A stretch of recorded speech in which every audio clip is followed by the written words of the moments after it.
What's up, weirdo? Shadetree Surgeon here, and it's time for another episode of the Yamaha XS650 chopper build series. And in order to work on choppers, I gotta get the FXR off the lift. But that's gonna be the end to the video that came out before this, I think, if everything goes according to plan. I don't know, things get dicey when I'm working on multiple videos at the same time that are coming out on different days, but I'll get there. Anyway, chopper's on the ground, but before I finish this for the other video and start working on the chopper, gotta head up to see the boys at Dime City Cycles and pick up a couple parts. Today what we're gonna be doing is something cool to the XS650, but more importantly, starting the first steps into actually making it street legal. If I'm gonna trust that bike to make it all the way to Barber, Alabama, I need to put some miles on it now to see if A, everything holds together, including my dicey welds, and B, if I can even take that much time in that seat. You know, all I've ever done is ride it around the block a few times. I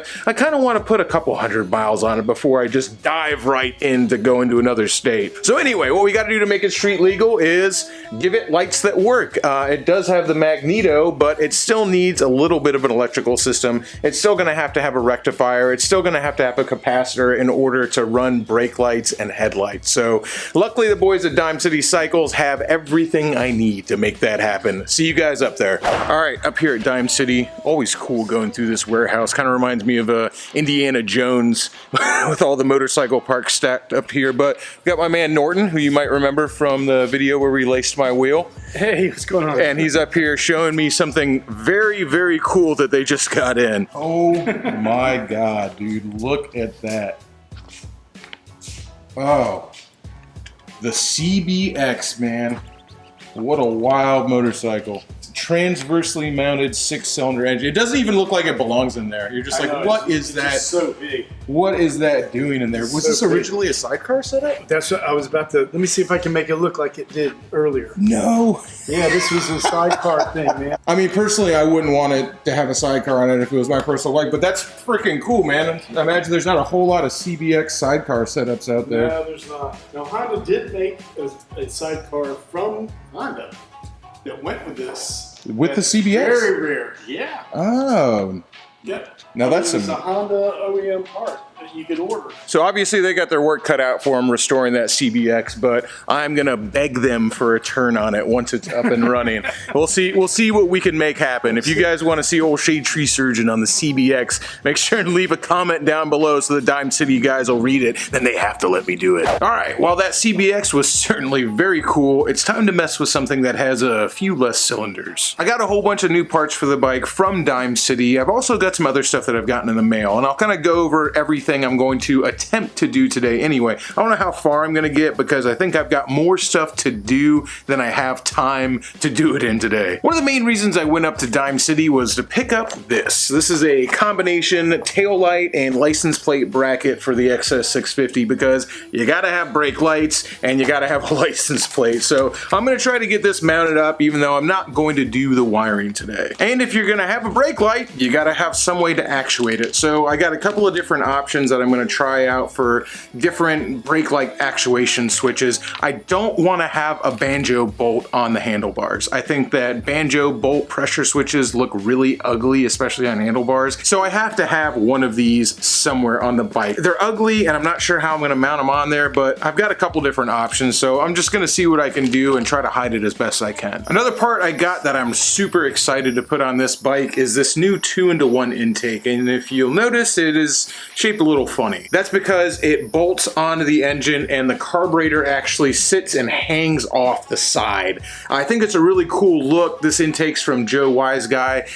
You know, one carb is definitely easier to maintain and tune than two carbs, and I kind of wanted to go with a 2-in-1 intake anyway, but this Joe Wiseguy one is just so freaking cool, and I think it's just gonna look really crazy that I have the magneto hanging off this side and a carburetor hanging off the other side. And I don't even want to stick with the VM34s now. What I really want to do with this is put electron carb on it. I've never seen anybody else with electron carb on a Yamaha XS650. I'm sure somebody has one, but I haven't seen it. And finally, yeah, this is a little one, but I'm really stoked about it. It's one of those cool little touches that just make the bike that much weirder and that much more mine. And that's this shift knob with a palmetto bug, the Florida state bird encased inside Jurassic Park style. I don't know, man. I think that's pretty cool, and I think it fits this bike perfectly. Plus, you know, if you're from Florida, you deal with these things a lot. And the shift knob is where we're gonna start today. It shouldn't be much of a video to install a shift knob. The problem is, unfortunately, the threads in here are not the correct size for the shift handle that I have. So I'm gonna have to make a new plug for this.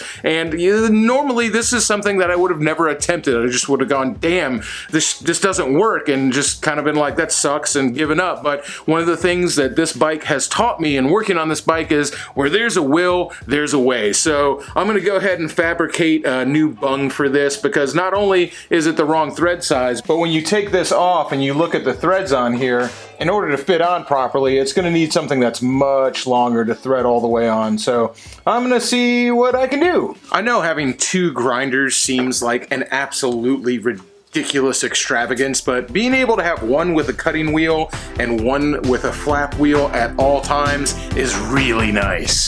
Safety third.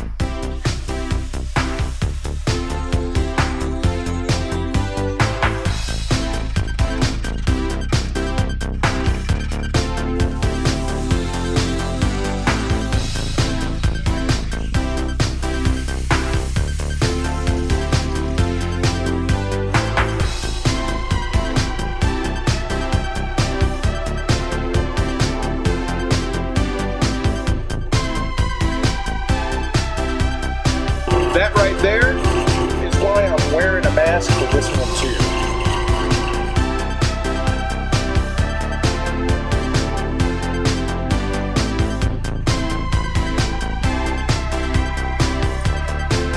I got my hole drilled, now let's put some threads in it.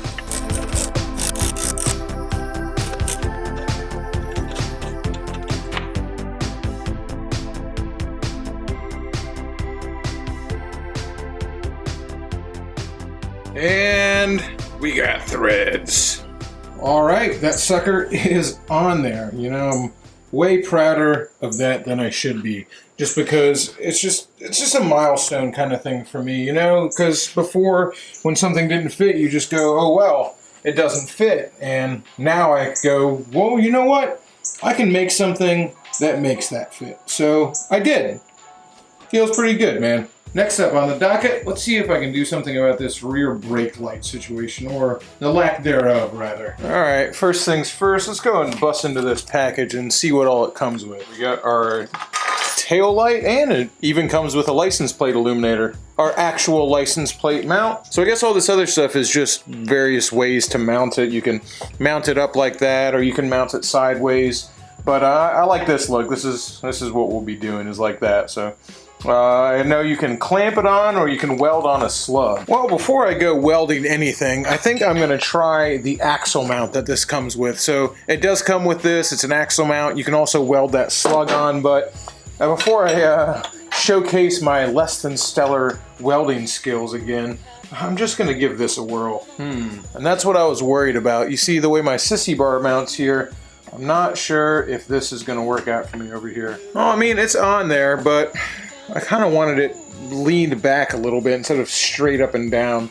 Looks a little strange just being completely vertical like this. Alright, as you guys saw, I really couldn't use the axle mount because I was running into clearance issues with my sissy bar. Luckily, it comes with a bunch of different mounting solutions. So it comes with a smaller hole, which they said is a shock mount.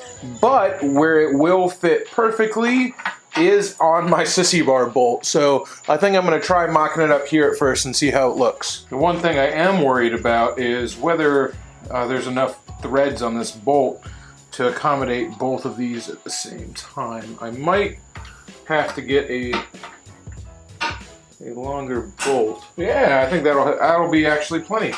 I do have to take this apart because a little weird, the bolts that mount into it don't screw into the back of the bulb. It looks like you actually have to put them in from the inside. This is part of what makes this light special, or how they sell it anyway, because basically it has a rubber mount. So it's got these right here, these rubber grommets that fit in here to isolate the light, and they sell it as being hardtail proof. Of course, I'll be putting it to the test. All right, that doesn't look too bad, I think. I don't know, you tell me. I think it looks pretty damn good. Now it's just a matter of actually wiring it to something that can power it. That's a whole other thing right there, isn't it? All right, I figured out two possible solutions for my brake light switch problem, utilizing both of the brake light switches I got in different places. I'm gonna show them both to you guys, but I think I already have my mind made up which one I'm gonna do. So the first one I have is that one that just kind of clamps onto the rear brake rod right here. And it comes with this, that actually, then this had a supplied clamp, this stuff right here, that you could like clamp it to the frame or something like that. There's no way I would do that. That would look so freaking terrible. I can't imagine making this entire bike look nice and then having these cheesy clamps just like on it like that. That would just look really, really terrible. So I said maybe if I was gonna use this, I could use just this switch and then somehow like mount it right here on the inside of the frame, bolt it to this, maybe even bolt it actually to the tag bracket itself, and then it would just get actuated when the rod pulled. But the thing is then you'll have these wires sticking out of it. I don't think that'll look very good. As like kind of the biggest downside. Like if this was all could be internally wired, that'd be cool, but I don't want wires sticking up off of that. The other solution would definitely take a little bit more work because I'd have to weld. But I have to get used to the idea of making brackets and welding if I'm going to be building a chopper. That's part of it. So this is the other one. It's just kind of a stock OEM type switch with this on it right here. So I do have this bracket already here. Let's see if I can zoom in on that for you guys so you can see. So I can hook the spring into that, and then I'll have to create some sort of mounting tab up here and just mount this to the down tube of the frame like that. And yeah, now that you're looking at it, it looks pretty bad, but you know, once I paint these nuts right here and this thing is black, I feel like it'll kind of blend in a little bit. Like maybe it won't be the prettiest, but you know, it'll definitely work. And I think that this is going to be a better solution than the other one. I don't know. You tell me, but I think I'm actually going to try to make a bracket and weld this thing on here tonight.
You know, this just might actually work.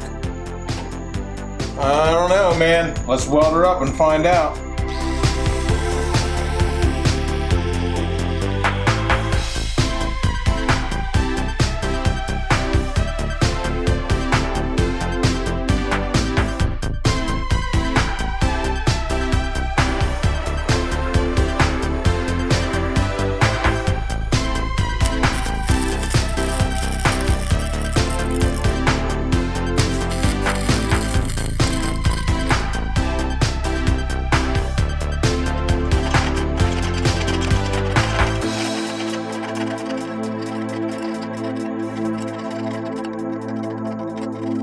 Ooh, in the harsh light of day, not so pretty, but it'll hold. And really all I needed to do is just stand up against the vibration of the motor, because it's not like this switch weighs barely anything at all. Oh, there you go. I got myself a brake switch.